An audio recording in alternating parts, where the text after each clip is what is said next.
Hey guys, I'm Erin and welcome back to my channel. Today I'm kicking off the start of a reading vlog where I'll be reading 4 new release adult romances. So this is my second attempt at this intro because my first attempt got lost when my computer died, as well as all of the vlog footage for one of the books I was going to read. So this was originally a 5-book vlog, now we're down to 4, and the 5th one will just be my wrap-up.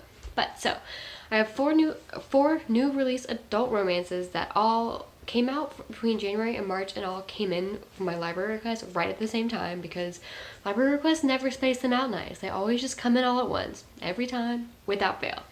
So, the first book I'm going to be reading will be The Heiress Gets a Duke by Harper St. George.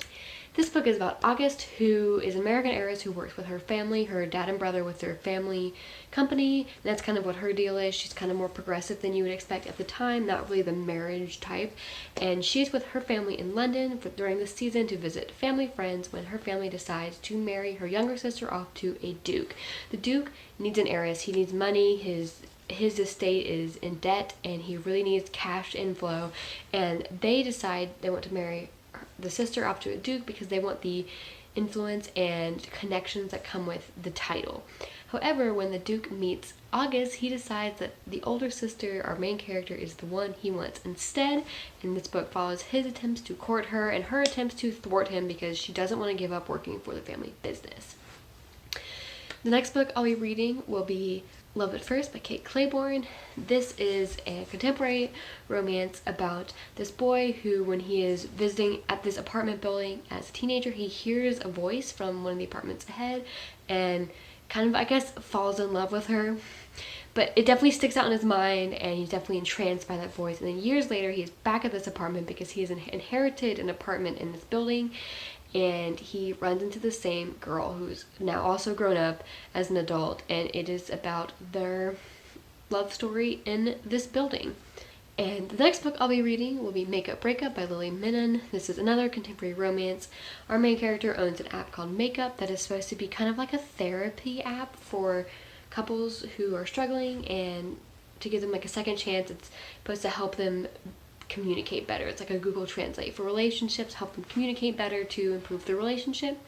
And she had this fling with this guy like a year before the novel starts, and at the beginning of the novel she runs back into him because his app company is moving in next door to in her office building, and he runs an app called Breakup, which is an app that people can hire to have employees of the app go break up with their significant other for them.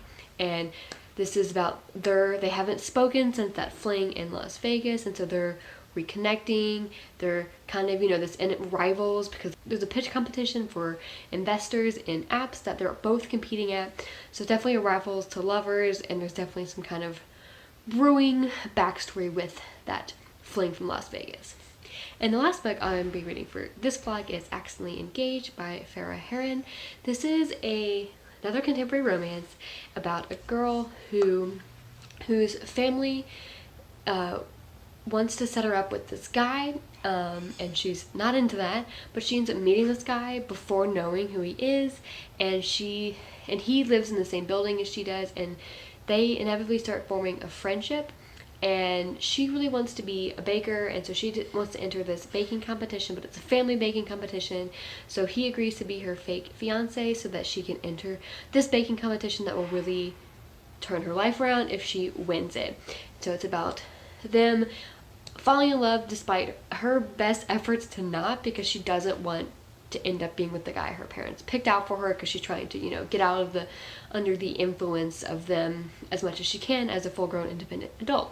So these are the 4 books I'll be reading. My preliminary guess on how I would rank them, I would have Love at First because I read Love Lettering by this author earlier this year and absolutely loved it. So I just think based on, and this is the only author list I've previously read from, and so I think that will put that one at number 1.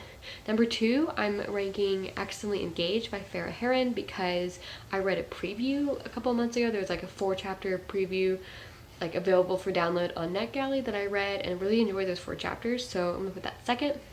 Third, I'm putting The Heiress Gets a Duke.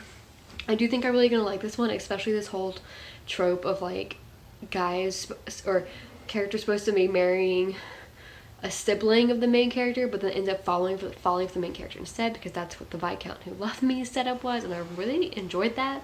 So I'm kind of intrigued by this trope and how it reminds me of that book. So that one's gonna be third. And then last, I'm putting Make Up Breakup, mostly just because I've heard kind of meh things, and I find I more often than not follow the popular opinion for books than unpopular. Not always, but generally I'm more often to follow the popular opinion, so I'm putting it last just because I've heard several different reviews and they're all kind of meh. So yeah, we'll check in at the end and see how I liked all these. Okay, so I started and finished the next book for this vlog, which is The Heiress Gets a Duke by Harper St. George. I read this over the weekend while we were moving, so it was kind of a chaotic weekend, and I just didn't really feel like trying to stop and film a clip during that time. Also, it was a super quick read. I read probably 80 to 85% of it in essentially one sitting, with a little couple pages at the beginning and here or there scattered. But I adored this book. This book was so good. I loved literally every single thing about it. I don't have a single complaint or annoyance or this could have been better. Everything was great. I loved our heroine. I loved her kind of progressive stance and her I know what I want and don't want to sacrifice that. I liked our hero. He was a swoon-worthy duke. I thought his kind of it was very much balancing him as a character of the culture of the time, as far as him wanting to and being willing to and pursuing a marriage for the money, as well as balancing that with his own personality of he didn't want, or of as well as balancing that with he wanted to choose someone that he really liked, but he also wanted her to choose him, and he didn't want her to be forced. And so a lot of their story was kind of him courting her, and because he wanted her to choose him. And I really love that. I really love that dynamic. The story is enemies to lovers, which I love. We also had some forced proximity in the second half, which also great. I think I've discovered a new niche trope preference of older sisters stepping into interference in a arranged marriage with her younger sister and then falling in love with the man herself, because that's the same kind of trope set up as The Viscount Who Loved Me, which was also a big favorite. So I love both of those. I thought this whole story was well plotted, well paced. I thought their falling for each other was so well done, and what I really liked that I think just nailed it and definitely hit this out of the park as a 5-star read was, as the reader, you could tell as she was falling for him and vice versa, and you could kind of tell when they had arrived at that love standpoint before they had said it. And I really love that when, as a reader, you can see it happen and reach that conclusion of they're there, they love each other, they just need to figure out before or without the characters having to spell it out for you. I think that part was excellently done. So I absolutely love this book. I am very excited that the sequel comes out in the summer, so it's not a very long wait, and the sequel follows her sister.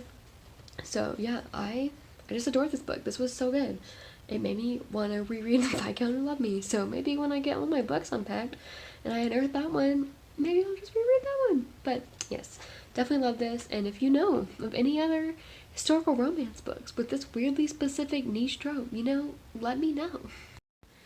Okay, so I just started Love at First, next book for this vlog, and I'm literally like 6 pages in. I've only read the prologue, but I just have to say, in the prologue, we are the point of view of our male character when he was 16, and hearing him describe the way he sees the world without glasses when he desperately needs glasses, it really brought me back to when I was in middle school and was figuring out that I needed glasses and putting on glasses and not seeing blurs for the first time. So what a great intro, in my opinion. Alright, so I'm only like 15 pages later into this book, but we already have another check-in. So far we have just hit the trope of passed away relative leaves clause in will where a main character must do something for a certain amount of time. And I'm gonna be honest, this is not a trope I see a lot, but I'm kind of into it. I'm liking this trope a lot. Maybe I should seek it out more. Because it's always something that binds the character to the love interest, or something that ends up making them be in close proximity to the love interest, like it is in this one. And I'm here for this like beyond the grave force of proximity trope. You know, we're here for it. Y'all, we got a sick bed scene. What else could I possibly want in a book? Oh, it's so good. About halfway through, given that I've been sitting here reading it for like an hour and a half, kind of nonstop. Yeah, I'm really quite enjoying it. Definitely loving it just as much as Love Lettering so far. I think Kate Clayborn may be a winning author for me, but so we'll see how the second half of this goes. But definitely enjoying it. I really like the found family aspect of the apartment building. I especially think it's amusing how Nora is this, I think, late 20s, early 30-year-old living with a bunch of retirees in this like little neighborhood association. I think it's so fun. And as well, I'm enjoying the kind of rivalry they've struck up against Will and kind of some of the antics they've done. They're like fun antics, like with making the poetry night super rambunctious. I'm just enjoying it. Okay, so I have finished Love at First, and I really love this one. This is now the second Kate Clayborn I have read this year that I have given 5 stars, so I'm definitely interested in reading her backlisted books. But I just thought this was a really cute story. I enjoyed both of our leads. I really liked the secondary cast of characters that we got at the apartment building, and kind of how the apartment building itself was kind of its own character. I think in addition to just the romance, this book also kind of talks about what it's like to have something that like one person loves and the other hates, like this kind of dueling perspectives on one thing, and kind of explores when when those two characters kind of find out why the other feels that way and just how that changes their perspective on things. I just thought that was kind of an interesting underlying narrative. So yeah, overall, I mean, I really liked it. I don't have like paragraphs worth of feelings on it. Sometimes, I just don't have as much to say, but definitely recommend this one, especially if you loved Love Lettering. Okay, so I'm only 24 pages into Makeup Breakup, and I'm already rolling my eyes a little bit. So far our main character, Anika, is mad about the hero Hudson, who's ripped off her company. And like, yeah, his idea of an app or a company about facilitating breakups might have been somewhat inspired by hearing about her idea about a company helping people like second chance makeup, but their apps are literally totally opposites. It's not like he's doing the same thing. So I feel like her overtop anger at him stealing her idea, I'm like, did he steal your idea? It's a totally different idea. And I'm definitely rolling my eyes a little bit so far. I just heard over the top ire that's been directed at him so far. Okay, so I'm now about halfway through Makeup Breakup, and I will say I'm enjoying it more than I expected, which is also not saying that much since I had pretty low expectations, but right now it's like an enjoyable but average read, which is fine. I mean, it's still enjoyable even if it's not amazing. I do still find the whole hang up on Anika's hang up on Hudson having stole and plagiarized her idea eye-rolly, because he literally didn't. It's literally a different idea, and so every time she brings it up, it's a little annoying. And I do think while I'm finding the overall story cute, it is kind of repetitive in certain things. Like, it feels like the number of times Anika has talked about how her love life is going nowhere is like, okay, we get it. And also it feels like you've shown us no reason to think you even tried with your love life, so it's kind of like eh. And then her relationship with her dad is like it's like good in most ways, but he's very insistent on her having to go to medical school, and is like kind of supportive of the app, but not really. And so it's like every single time he's brought up, it mentions the medical school, and it's kind of exhausting. It's like we've heard it again and again and again, and it's kind of annoying, which, I mean, maybe that's the point, because it's annoying for her to hear too. I do think the characters are all kind of one-dimensional. I don't dislike them. They're all pretty fine, but none of them are like winning my heart over. Her best friend slash business partner, June, especially feels very much like her whole personality is you can be smart and hot at the same time, and that's kind of all she is, which is not the best characterization, but I don't hate her either. So we'll see how the second half goes. There's definitely a little bit of mystery still in what exactly happened between the two of them back a year before the book started, and whatever that could be revealed could definitely turn the story a different direction. So we'll see how it goes. Okay, so I have finished Makeup Breakup by Lily Menon, and I believe in my last check-in I mentioned how kind of halfway through it was kind of sitting at an enjoyable but average read. However, for the second half of the book, we definitely went down a little to a 2-star read. I think one thing that kind of built up over time throughout the book was I essentially always disagreed with Anika, our heroine's decisions, as well as a lot of assumptions she made specifically about Hudson, our hero. I just like didn't understand her leaps in logic sometimes, and was just like, why were you thinking these things? And I think just as the book goes on, and as she keeps making statements and decisions that I didn't agree with, it just made me like her less and less. I definitely didn't hate her, but I was just like kind of like, girl, what are you thinking a lot? So that definitely took away from the enjoyment by the end. And then as well, what really killed this one into a 2-star from a 3-star was two events that happened in the end. Really, it was like the last 40 or so pages, really the very end.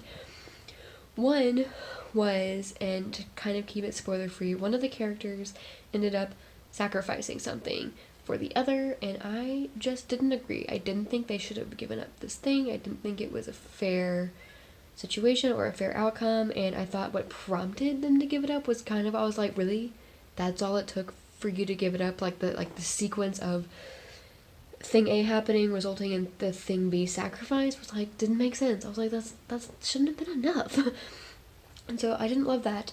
As well, one of Anika's kind of boundaries for why she didn't want to be in a relationship with Hudson for some of the books, something like that kind of like conflict of the book. I didn't necessarily agree with her boundary, but for most of the book I didn't have a problem with it because I mean everyone has different boundaries. So I was like, fine, I'll respect this as your boundary and you that's not okay with you. But her boundary in this case was wrapped up in kind of in what she viewed as difference in morals, and so in her view she was kind of taking the moral high ground in not wanting to be with him because he did this thing that she on a moral level didn't agree with, which was fine, whatever. But the end of the book, something gets revealed that I think really killed that entire storyline because it showed her to be a really freaking big hypocrite, and it totally killed it. Like, I think I set the book down laughing. I was like, are you kidding me? After we had to spend the whole book hearing about how she's the moral high ground because she won't be with this guy because of this moral thing she disagrees with, and we find out about something she did that kind of just invalidates that entire thing. And like I mean, I understand there's like a perspective of, oh, people make mistakes and move on and learn from it. But the thing was, when it was brought up, he brought it up as like, you did this bad thing, and as the reader, the bad thing was very related to the kind of the moral high ground she was on.